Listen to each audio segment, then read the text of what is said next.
예, 살다 보면 별일이 다 있습니다. 우리 지난주에도 그랬습니다. 생각지 못한 일이 벌어졌는데 바로 이것입니다. 보여주시죠. 9월 4일 공교육 멈춤의 날. 이 자체 추산으로는 국회 앞에서만 5만 명, 전국적으로는 12만 명이 모였습니다. 교사들이 이 땡볕에 못하러 여기까지 나와서 이 고생을 하고 있었을까? 심지어 이에 대해서 교육부에 좀 강력한 대응의 예고가 있었음에도 불구하고 불이익을 감수하면서도 이런 행동을 했습니다. 교사들은 왜 이런 일이 있었을까? 이 날은 이제 서희초 교사 사건이죠. 그분이 49제를 하는 날이었습니다. 이분 기억하시겠지만 얼마 전에 과중한 이 스트레스로 인해서 이 사망을 한 분입니다. 그거 아니에요.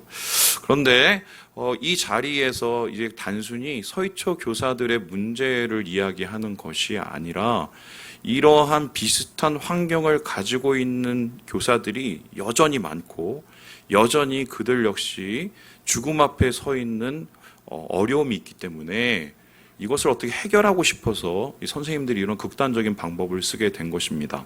이 자리에서는 무엇을 얘기하냐면 교육학법을 철폐하라고 요구를 했습니다.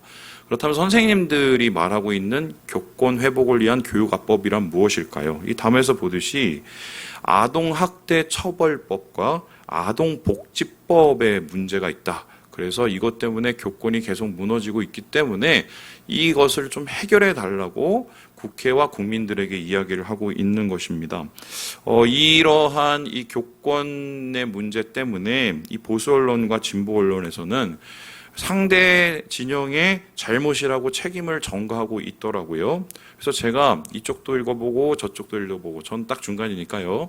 진짜 진실은 무엇일까 궁금하기 시작했습니다. 그러면서 이분들이 개정을 요구하고 있는 아동학대처벌법이나 아동복지법 이게 도대체 누가 만들었을까 고민을 하기 시작했습니다. 그래서 제가 어떻게 했느냐 아동학대처벌법 전문을 이렇게 놓고 그다음에 아동복지법 전문을 넣고 다 훑어보고 살펴보고 인터넷으로 뒤져를 봤는데 재밌는 게 하나 발견됐습니다. 이분들 철폐를 먼저 요구했던 아동학대법은요 2014년도에 제정이 됐는데 이것을 제정한 분들이요 당시의 여당이었던 한나라당과 그리고 황우여 부총리입니다. 그러니까 이 아동학대 처벌법이 뭐냐면 그 전에 아동학대에 대한 처벌이 규정이 있었지만 그걸 대폭 강화하고 그리고 엄격하게 한 것인데요. 이것을 주도하는 것은 지금의 여당이었어요. 이 반면에 이제 또 한편으로 요구했던 아동복지법인데요. 이 정확하게 말하면은 아동복지법 17조입니다. 근데 이것과 관련해서 교사 직위 해제에 대한 규정이 있는데요. 교육공무원법이 있습니다. 헷갈리시죠? 제가 이거 그냥 고민을 해서 봤어요. 그런데 이게 개정이 어떻게 됐냐면요. 2021년도에 개정이 됩니다. 어떻게 개정이 되냐? 그러니까 아동복지법에 문제가 있는, 그러니까 아동에게 어떤 위해를 가했을 때에 어떤 교사가 있으면 그 교사를 직위 해제할 수 있다, 면직시킬 수도 있다는 법이 개정이 됐어요. 근데 이 개정을 주도한 분들이 누구냐면은 지금의 야당인 민주당입니다. 당시에는 여당이었어요. 그러니까 결과적으로 보면은 여야가 같이 이 교육악법이라고 하는 것들을 만들게 된 것입니다. 그러면 왜 이 사람들은 이러한 법을 만들었을까? 지금 보면 좀 이상한 것 같지만 당시에는 그럴 만한 이유가 분명히 있었던 게 2013년도에 여러분 기억하실지 모르겠지만 칠곡에서 계모 아동 학대 사망 사건이 있었습니다. 계모가 애들을 죽였어요. 그리고 나서 얼마 뒤에 울산에서 또 아동 학대 사망 사건이 있었습니다. 이것을 계기로 해서 당시 여당이었던 한나라당이 아동 학대하면 안 된다고 강력하게 빨리 이걸 제정을 하게 된 겁니다. 뿐만 아니라 이후에 2015년에 인천 아동 학대 사건이 있었고요. 그리고 학교에서 여러 폭력들이 일어나기 시작을 합니다. 그래서 이런 문제로 이 교육공무원법도 민주당에서 여당이니까 이것을 개정하게 된 것이지요. 그럴 만한 이유가 충분히 있었고요. 여야가 모두 주도한 일이기 때문에 어느 한쪽의 잘못이라고 하기는 사실 그건 잘못된 정보입니다. 그래서 이 아동보호 법률이 왜 이렇게 바뀌었을까를 제가 한번 찾아봤는데요. 좀 힘드시지만 보세요. 다음을 보시면 알듯이 아동 학대의 의미가 범위가 확대되고요. 처벌이 강화된 것입니다. 예전에는 가정에서 때려도 그냥 뭐 집안일이지 하던 것을 그냥 맡겨놨었는데 이제는 이거를 사회가 책임을 지고 사회가 이 아동들을 지켜내겠다는 그 의미에서 점점 더 아동의 인권이 확대된 것입니다. 그래서요, 이런 것들을 보면 이게 틀린 게 아니에요. 문제는 어느 법이나 완전하지 않기 때문에 구멍이 있어요. 그 구멍을 파가지고 오용하는 사람들이 있습니다. 그래서 이 오용, 정확하게 말하면 악용이 된 건데요.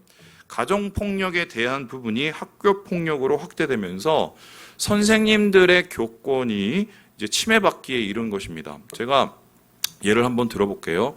제가 얼마 전에 한 선생님을 만났는데 그 선생님이 그렇게 얘기를 했습니다.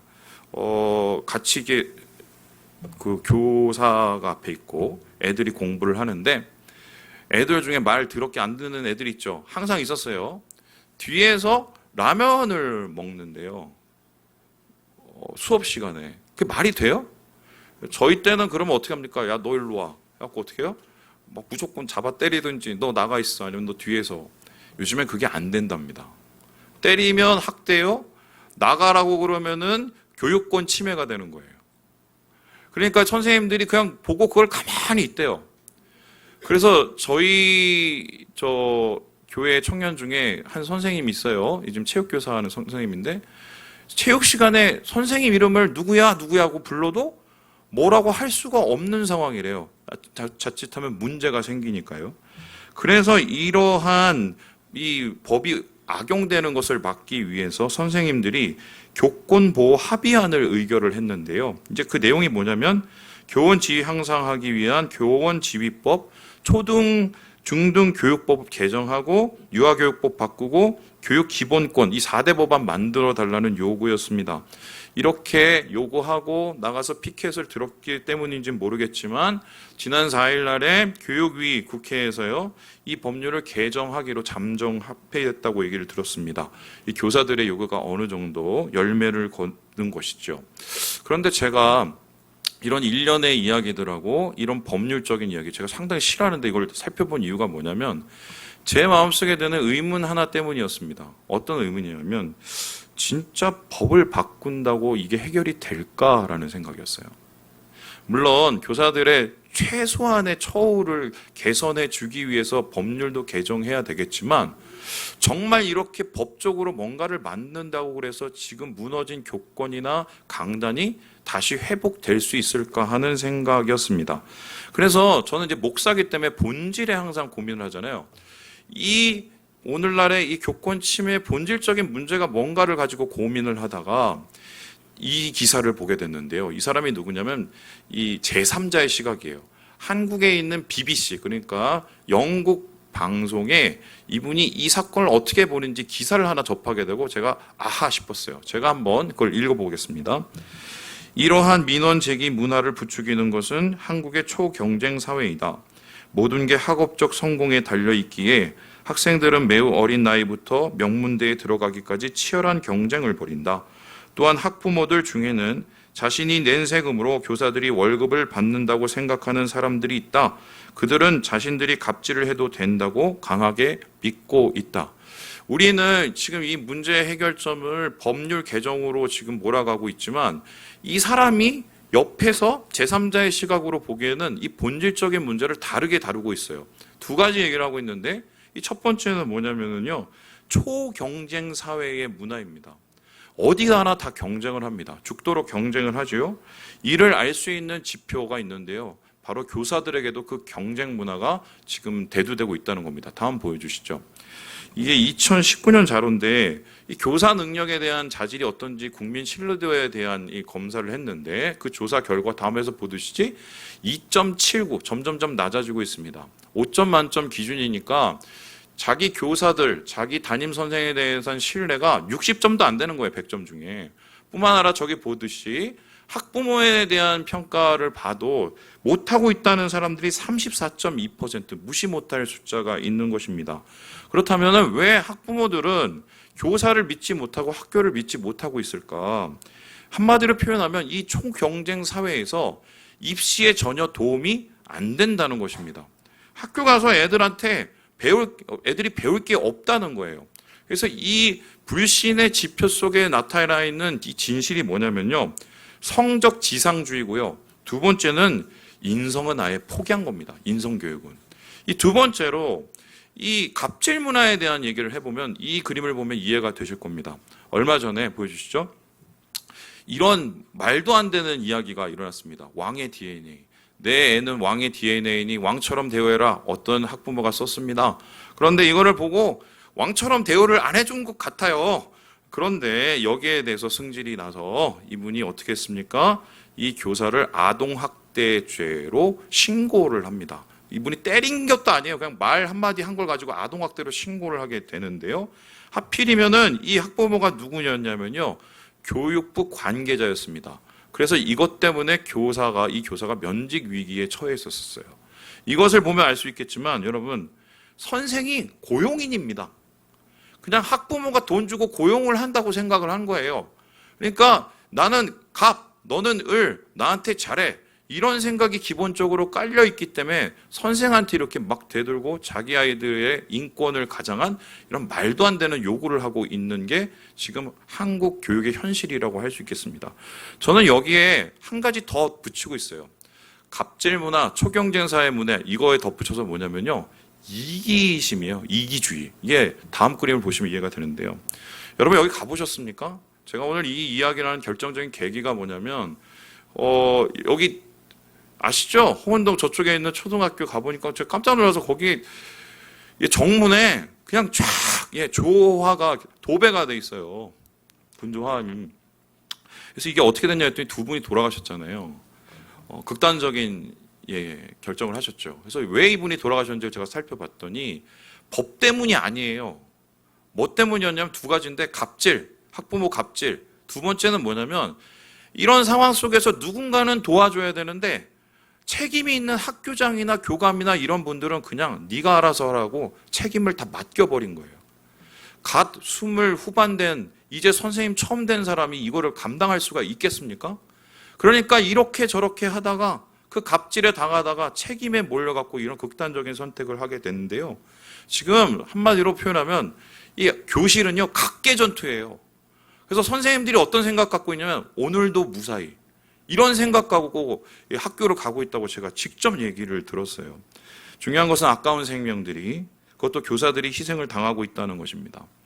그런데 여기에 대해서 어떤 분이 저한테 그런 얘기를 했어요. 전 좀 기분이 나빴는데 아니 교사들이 그렇게 정신이 나약해 빠져서 어떻게 하냐고. 모르겠어요. 옛날 교사들은 얼마나 강했는지 모르겠지만 제가 물어보고 싶은 것은 정말 그분들이 우리 자식이면 어떻게 하겠습니까? 자식의 일이면. 정말 이 상황을 보면서 여러 가지로 참 마음이 제가 학부모잖아요. 마음이 여러 가지로 복잡해지던데요. 이러한 지금 한국에 돌아가는 형국을 보면서 갑자기 떠오르는 말씀이 있었어요. 바로 이 말씀입니다. 우리 함께 1절, 2절, 3절의 말씀을 같이 한번 읽어보도록 하겠습니다. 시작!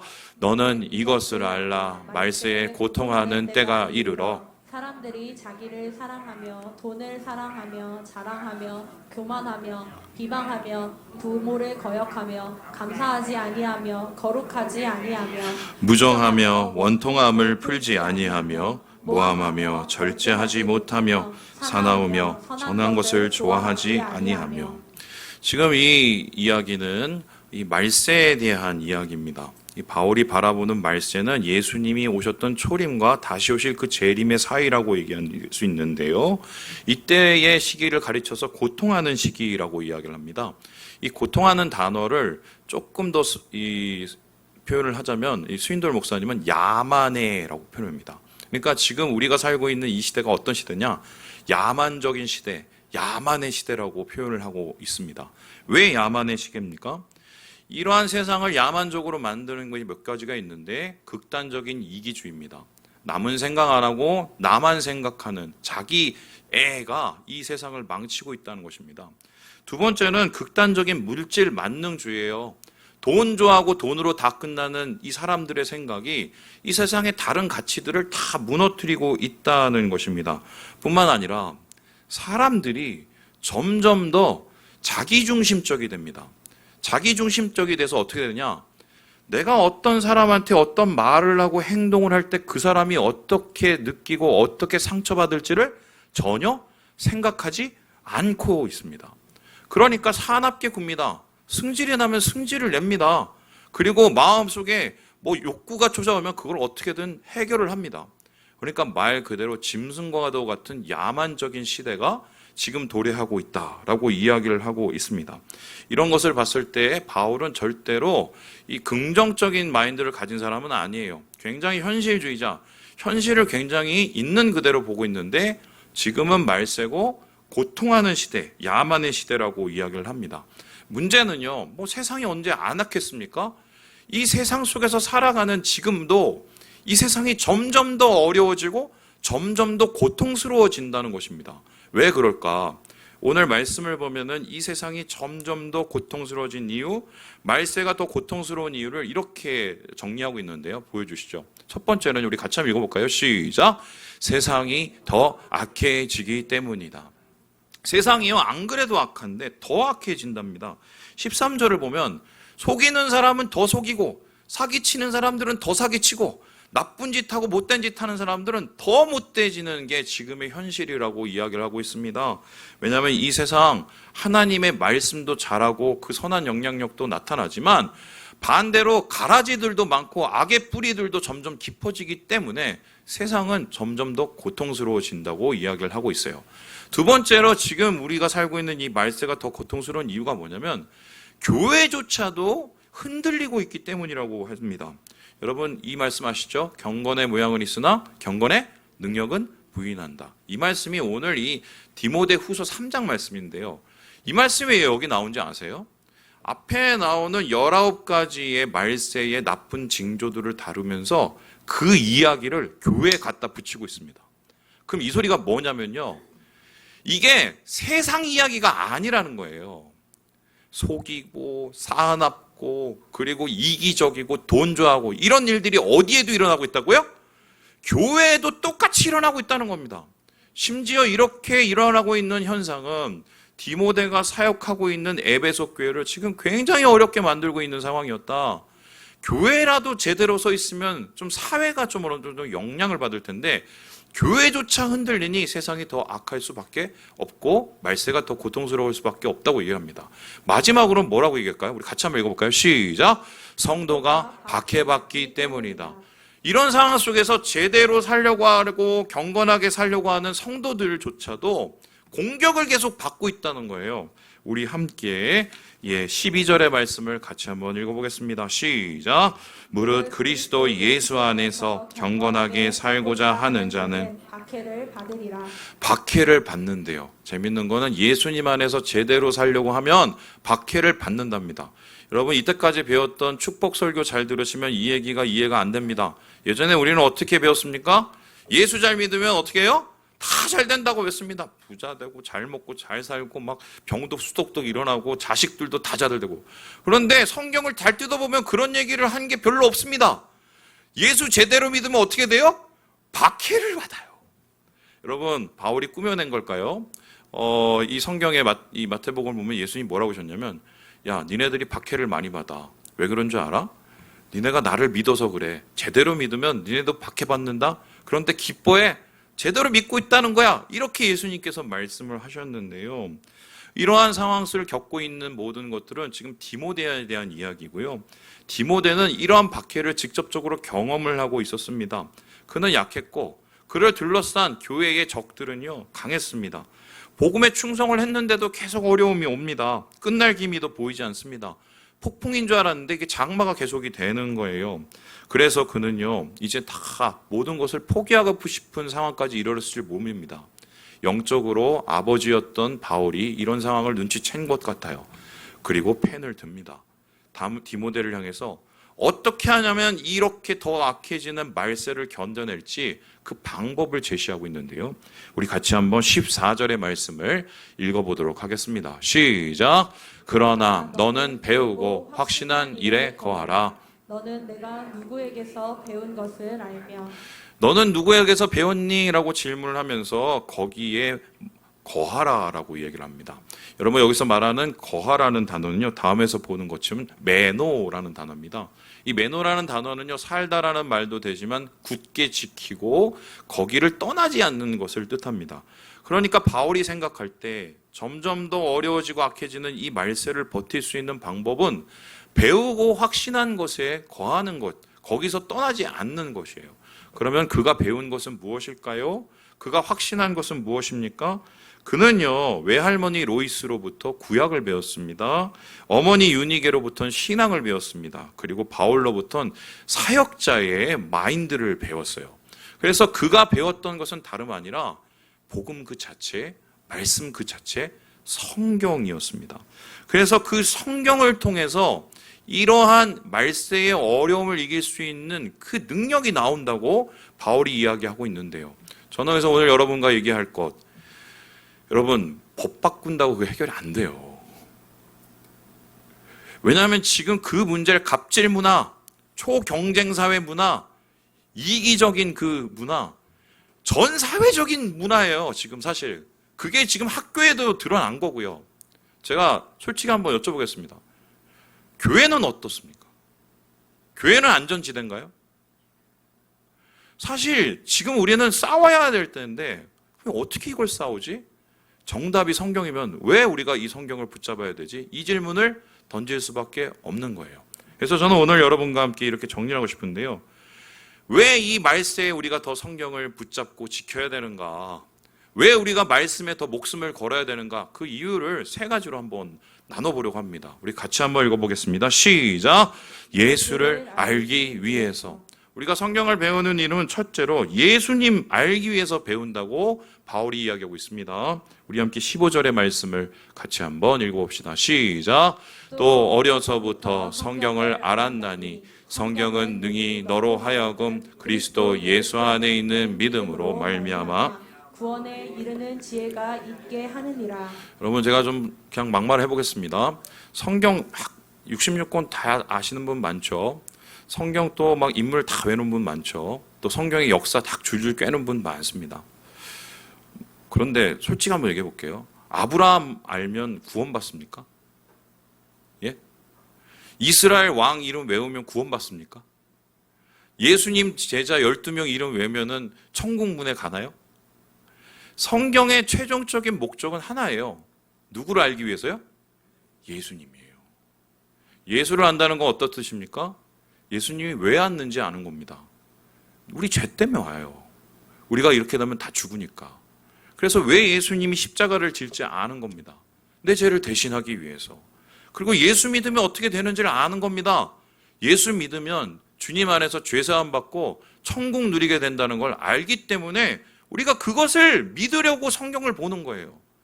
성경 지식 아무리 많아도 성경에 대한 해박한 여러 가지의 정보를 가지고 있어도 예수 안 믿으면 다 그냥 꽝이에요, 꽝.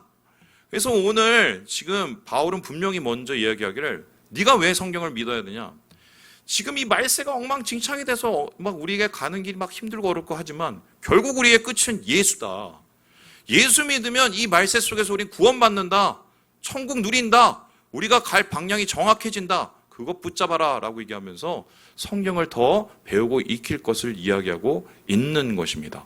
그렇다면 둘째로 디모데가 왜 성경을 더 익혀야 이 말세의 어려움을 이길 수 있었을까요? 우리 같이 한번 읽어보겠습니다. 시작! 제대로 살기 위해서. 예수 알고 구원받기 위해서 성경을 우리가 배웁니다. 두 번째 우리가 성경을 배우는 이유는 오늘 이 삶 속에서 제대로 된 바로 된 삶을 살려고 그런다는 것입니다. 우리 함께 17절의 말씀을 16절의 말씀을 같이 한번 읽어보겠습니다. 시작. 모든 성경은 하나님의 감동으로 된 것으로 교훈과 책망과 바르게 함과 의로 교육하기에 유익하니. 성경의 목적을 이야기했었을 때 성경은요 교훈, 책망, 바르게 함, 의로 교육하기에 유익하다고 얘기합니다. 이걸 한마디로 표현하면요 우리의 삶의 방향을 잡아준다는 것입니다. 여러분 삶이 살아가다가 내가 잘 사는 듯해도 어떤 순간 보면 벗어나고 원래의 자리하고는 많이 떨어진 경우를 보게 됩니다. 제가 예전에 이런 경험이 있습니다. 어떻게 했냐? 제가 부끄러운 얘기 좀 해볼게요. 제가 예전에 우리 교회 왔을 때만 해도 제가 되게 잘난 목사인 줄 알았습니다. 솔직히 그랬어요. 솔직히. 야, 나는 상위 5% 안에 드는 목사라고 생각을 했어요. 죄송해요. 왜 이렇게 생각을 했냐? 제가 설교를 잘해서 그랬을까요? 아니에요. 제가 인격이 좋아서 그랬을까요? 아니에요. 죄송해요. 쓰레기 같은 목사들 너무 많이 봐서 그랬어요. 그래서 그분들 보면서 어떻게 생각하냐면 내가 저 사람들보다 낫잖아 라고 생각을 했어요.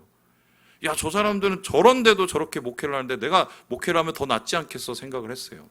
그런데 지나 보니까요. 그게 얼마나 웃긴 얘기인지요. 얼마나 교만한 얘기인지요. 그분들은 처음부터 그랬겠어요? 이런저런 일 겪으면서 그렇게 돼 간 거예요. 그리고 제가 느낀 것 중에 하나는 그런 거였습니다. 제가 욕하면서 닮더라고요. 내가 쟤보단 낫지 하면서 좀 낫긴 해요. 그런데 비슷해져요. 그게 왜 그런가 했더니 애초에 기준이 잘못된 거예요. 기준을 사람에 두고 놓으면 사람이 좌로 가면 나도 좌로 갑니다. 우로 가면 우로 가요. 그런데 믿는 사람의 기준은 사람이 아닙니다. 누구예요? 하나님이에요. 하나님의 말씀의 기준을 두고 하나님의 뜻의 기준을 두는 게 이게 믿음의 신앙이라는 거죠.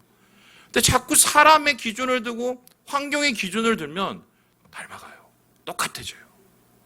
그래서 주님께서는 이 바울을 통해서 똑바로 된 방향을 설정하는 것이 성경을 통해서만 가능하다고 얘기를 합니다. 성경을 통해서 우리는 삶의 모든 순탁 속에서 어떤 것이 하나님의 뜻인지를 공부하게 되죠. 그리고 그것을 찾게 됩니다.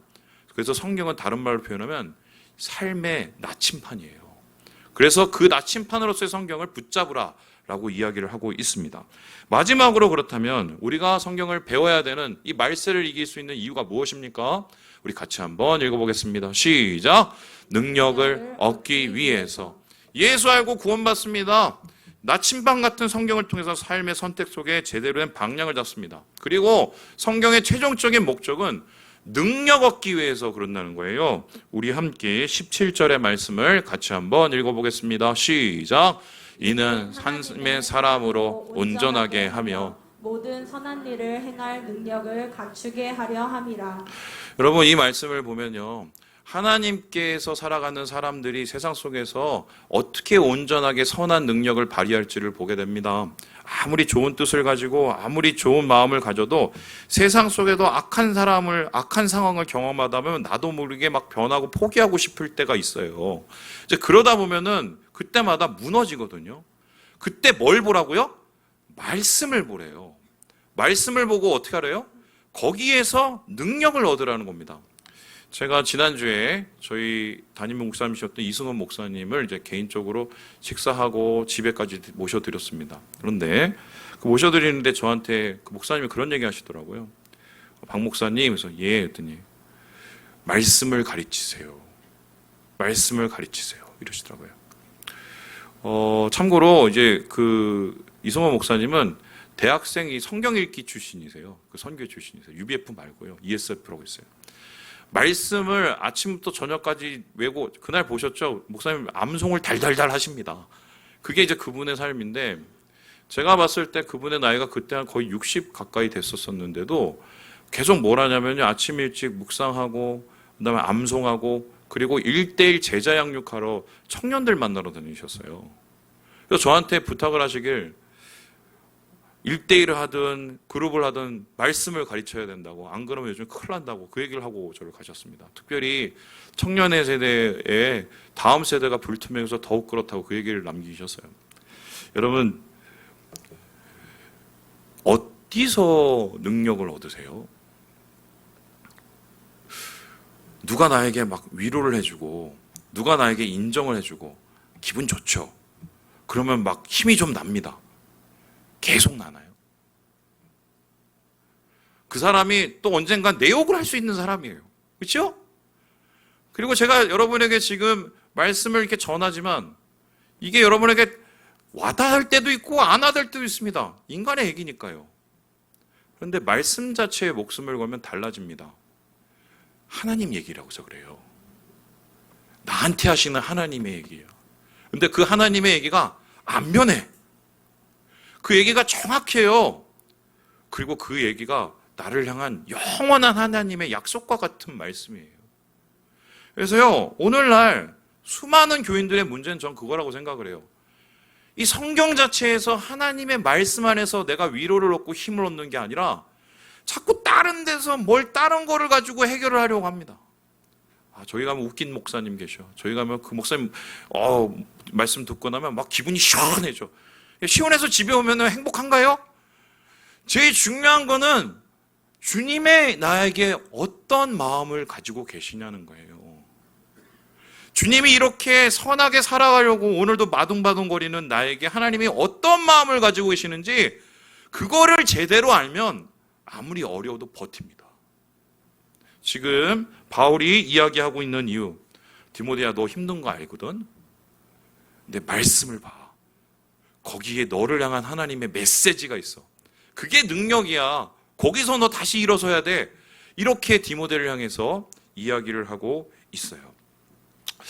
어떻게 말씀을 마치려고 하다가 요전에 알게 된 한 가지 지식을 가지고 이야기를 마쳐보려고 합니다. 다음 그림 보여주시죠. 여러분 이 사람이 누구냐면은 엔히크 왕자입니다. 포르투갈 사람이고요. 이 사람이 이제 14세기, 13세기 때 사람이었습니다. 이 사람의 이제 왜 유명하냐면 별명이 있어요. 그 별명이 뭐냐면 띄워주세요 옆에요. 이 사람이 뭐냐면 항해왕입니다. 항해왕. 이 사람의 이후와 전후로 항해 기술이 완전히 이제 변하게 돼요. 그 전에는 돛 알죠? 이제 돛을 탁 피고 바람을 이렇게 타고 갔습니다. 그런데 한번 생각을 해보세요. 내가 가려는 방향이 이쪽 방향인데 바람이 이쪽으로 불면은 땡큐예요. 근데 내가 이쪽으로 가는데 바람이 맞바람이 불면 어떻습니까? 갑니까? 못 갑니까? 못 가요. 정 가려면 돛을 아니라 노를 져서 가야 됩니다. 그러니까 그 당시에 항해는요, 이 근해밖에 가지를 못했어요. 그런데 이게 역사적으로 완전히 바뀌게 됩니다. 이 사람 때 이르러서 삼각돛이 개발이 된 거예요. 이 삼각돛이 뭐냐면 돛을 이렇게 했다가 저렇게 펼쳤다가 방향을 이렇게 바꿀 수가 있는 것입니다. 이 방향을 바꿔서 어떻게 하느냐? 이 바람의 양력을 이용을 해서요. 제가 읽었는데도 좀 뭔 말인지 잘 모르겠지만 양력을 이용해서 이렇게 배를 움직일 수가 있어요.